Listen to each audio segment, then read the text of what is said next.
Colombia tuvo elecciones que son elecciones que permiten definir mejor cómo se posicionan las distintas coaliciones y quienes están en mejor oportunidad de poder llegar a la presidencia de la República. No son estrictamente primarias estas, sino que más bien la acomodación de candidatos dentro de determinadas coaliciones que van posteriormente más allá a través de otro proceso electoral.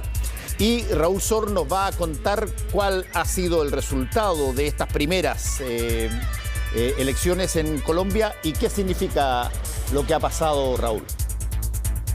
Hola, Fernando. Bueno, el titular es sin duda una gran victoria sin precedentes en la historia colombiana. Mira, nunca la izquierda colombiana había sacado una votación tan alta. En general, la izquierda colombiana estuvo muy secuestrada por la lucha guerrillera. Esto quiere decir que la masa de la población no apoyaba a la izquierda, y menos aún cuando el Partido Comunista Colombiano era una suerte de respaldo de hinterland para las FARC, de manera que siempre, aunque el Partido Comunista Colombiano a veces llegaba tercero en las elecciones después de los dos partidos tradicionales, el liberal y el conservador, y muy atrás, pero muy atrás, llegaba el Partido Comunista, en general la izquierda no tuvo mayor éxito.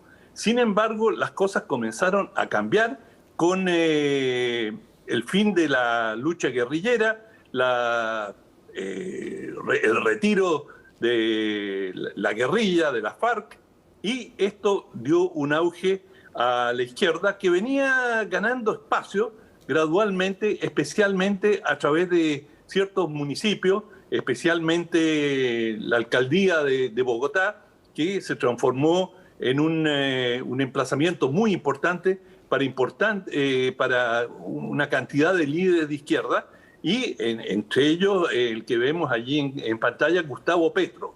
Gustavo Petro, en las elecciones pasadas, en las que compitió con Iván Duque, el actual presidente, que termina ahora su mandato, llegó segundo e tuvo una buena votación, pero no la pudo replicar en términos parlamentarios. Tuvo un resultado bastante, aunque bueno en términos presidenciales, en términos parlamentarios dejó mucho que desear. Este domingo hubo elecciones parlamentarias de Senado y Cámara de Diputados. Y a la izquierda, en esta oportunidad, sí le fue bien. No extraordinario, pero consiguió una representación, la mayor representación en el Senado, lo cual es relativo porque sumado todos los partidos de centro y de derecha son claramente mayoría en el Senado, y le fue bien en la Cámara de Diputados, pero igual allí va a necesitar de pacto sí o sí. Pero esto todavía no resuelve quién va a ser el próximo presidente, porque recién, ahora, a finales de mayo, se tiene la primera rueda, y de la primera ronda se elige a los dos que van a llegar a competir finalmente por la presidencia, y claramente Petro va a estar por el pacto histórico, digamos por la centroizquierda, y por la derecha va a ser Federico Gutiérrez, y Fico le dicen en Colombia, Federico Gutiérrez. Bueno, esto habrá que ver, falta todavía bastante quién gana, no está escrito quién va a ganar, quiénes van a ser los ganadores en la primera vuelta. En todo caso, Petro ha dicho: yo quiero ganar en primera vuelta y me voy a jugar por entero a eso.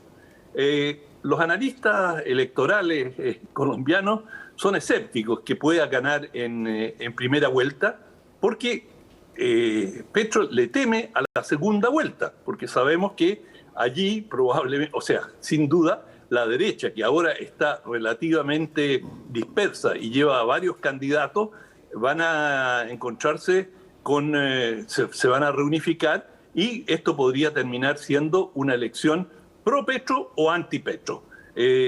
Hasta ahora las elecciones habían sido pro Uribe o anti Uribe, y Duque, que era el representante en la práctica de Uribe, el presidente Álvaro Uribe, que durante las últimas 2 décadas ha sido una figura absolutamente dominante. Es un hombre de extrema derecha, de derecha dura, pero ha sido absolutamente dominante en la política colombiana, al punto que logró hacer elegir a Iván Duque, que es un hombre que ha mostrado muy poco carisma y que tuvo una serie de problemas en su gobierno. Tuvo 2 movilizaciones sociales casi al nivel de la chilena en el año 19 y el año pasado. Y bueno, estas movilizaciones uno sabe cómo radicalizan, cómo cambian la política, cómo movilizan, sacan a las calles a gente que normalmente no se habría manifestado. Oye, es bien interesante lo que estás contando, porque en varios países ha pasado esta situación donde por mucho tiempo estaba ordenado el país sobre la base de 2 grandes coaliciones. Lo vimos en Venezuela antes de Chávez, lo vimos en Colombia, tú lo dijiste, los liberales, y siempre eran grupos muy grandes. En Chile hasta cierto punto también ha pasado, donde hoy día estamos viendo, incluso con un nuevo presidente, nuevas coaliciones, nuevas figuras que de alguna forma empieza a languidecer este terreno clásico de los partidos o coaliciones tradicionales. En el caso de colombianos, los liberales y los conservadores estuvieron durante muchísimo tiempo sorteándose a uno primero, otro después, tal cual como pasó en su momento en Venezuela o como pasó en Uruguay en un momento dado también. ¿Cómo se explica esta llegada de estos procesos nuevos? ¿También tiene que ver con cambios generacionales o tiene que ver con otro tipo de factores, Raúl? Bueno, el factor generacional es muy importante. Los niveles de crisis económica, los problemas laborales en Colombia han aumentado en forma exponencial, de allí las explosiones sociales, y ha habido una rebelión contra esta captura que tenían el sistema bipartidista, y la derecha le ha pasado algo similar a lo que el fenómeno que vemos acá entre la UDI y Renovación Nacional. Mira, ninguna comparación es válida, pero simplemente para ilustrarlo, hay una derecha dura, que es la derecha uribista, que es la que ha perdido. Uribe es el gran perdedor, o su partido es el gran perdedor en las últimas elecciones, y emerge una derecha más negociadora, más abierta al diálogo, como la que ha habido en parte en Chile, por poner un ejemplo que está más al alcance, pero por supuesto cada cual tiene características muy propias. En todo caso, este fenómeno del colapso del centro, la polarización, el fortalecimiento de una izquierda, es algo que se está dando en muchos países, pero Petro tiene algunas cosas bastante curiosas.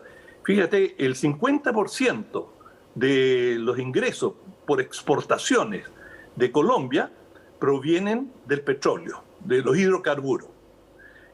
Y Petro propone una idea bastante sui generis, que es terminar con la explotación del petróleo, pese a lo que representa, y pasar al desarrollo de la industria nacional y la agricultura. En la agricultura, Petro propone una reforma agraria profunda, algo que le llora a Colombia, y lo han planteado todos los análisis internacionales que yo he visto, del Fondo Monetario Internacional, del Banco Mundial. Nadie disputa que hay que hacer una reforma agraria en forma. Nosotros vimos la diferencia que hubo en Chile después de la reforma agraria y cómo el sector agrario creció en forma exponencial a lo largo de décadas, por supuesto, y Colombia todavía tiene un sistema de tenencia de la tierra que es muy, muy antiguo y muy excluyente. Por lo tanto, eso probablemente va a ocurrir.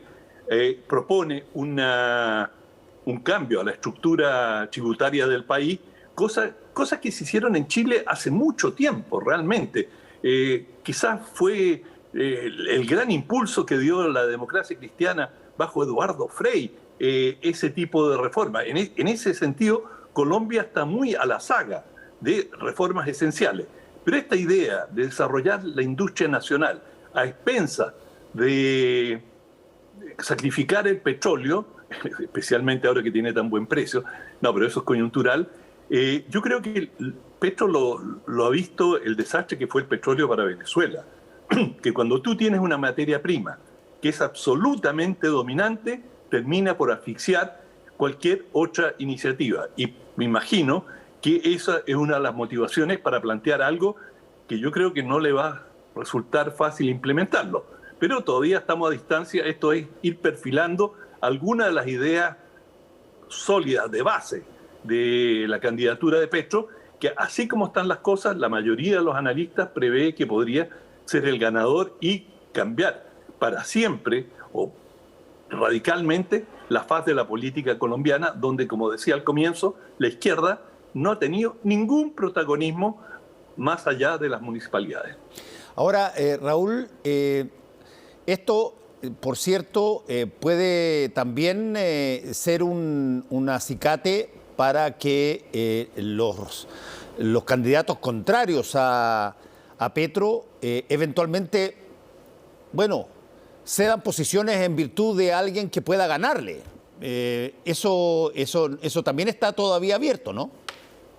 Absolutamente. Y el candidato del uribismo se retiró ya de la campaña y dijo: yo bajo mi campaña, no me presento ni siquiera a la primera vuelta. De manera que el uribismo no va a tener un representante en esta carrera electoral, considerando la fuerza política que tienen y que obtuvieron un resultado no comparable al del pasado, pero tuvieron buenos los resultados a ambas cámaras. Así que, digamos, el uribismo es una fuerza, no es la fuerza, pero es una fuerza importante todavía. Uribe se ha ido, bueno, como todo en política y en la vida, se desgasta con el tiempo. Sí, la otra cosa, tú mencionaste el fin de la FARC con el acuerdo. Tú estuviste en ese momento cuando se selló el acuerdo en Colombia. ¿Eso es algo que es percibido por los colombianos como algo que puede volver o se considera ya algo que pasó? No, yo creo que la mayoría de los colombianos tienen claro que esto fue una fase histórica. Hay algunos guerrilleros que han vuelto, en parte porque no se les cumplió con los compromisos estipulados en los acuerdos de paz, otros porque simplemente los resultados electorales de la FARC fueron abismales. Es decir, la FARC no concitó ninguna simpatía allí donde presentó candidatos, de manera que la FARC no representan nada, absolutamente nada políticamente en términos electorales. Y algunos de ellos decidieron irse al monte, como se dice en Colombia, y el monte para algunos representa seguridad, es decir, hubo atentados contra algunos de ellos y algunos de los compromisos que asumió el gobierno de alimentarlos, de instalarlos en ciertos campamentos, no fueron plenamente cumplidos. Pero desde la distancia me parece que las FARC son algo de la historia y que no vuelven bajo ninguna circunstancia. Y por último, Raúl, el otro factor cada vez que se habla de Colombia es el factor narco.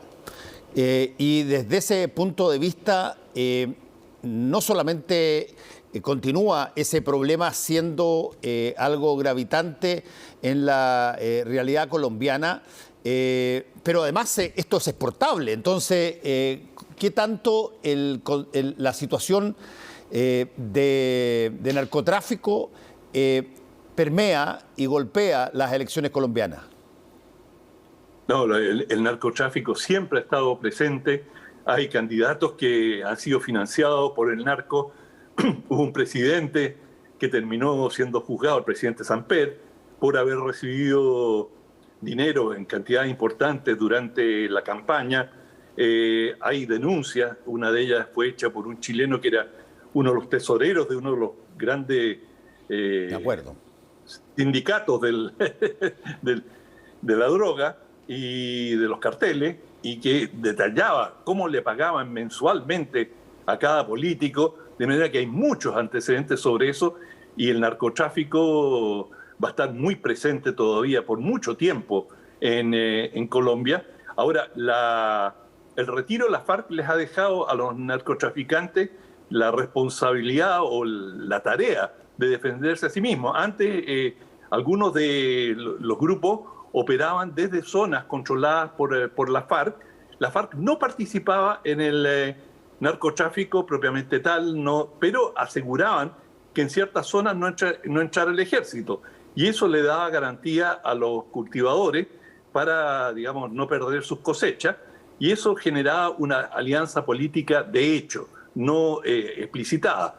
Pero habrá que ver qué efecto tiene ahora que, digamos, Colombia entra a una situación de mayor normalidad, por así decirlo, se integra como un país menos militarizado, donde desaparece la guerra como factor constante, donde el ejército va a consumir menos del presupuesto nacional, donde si las cosas marchan bien, deberían facilitarse las cosas para los colombianos. Es un país que tiene un nivel de pobreza y un nivel de desigualdad francamente abismante. Raúl Sor, muchas gracias por haber estado con nosotros en este análisis. Que te vaya muy bien, nos vemos mañana. Chao, viejo. Hacemos una pequeña pausa y volvemos con el Ojo.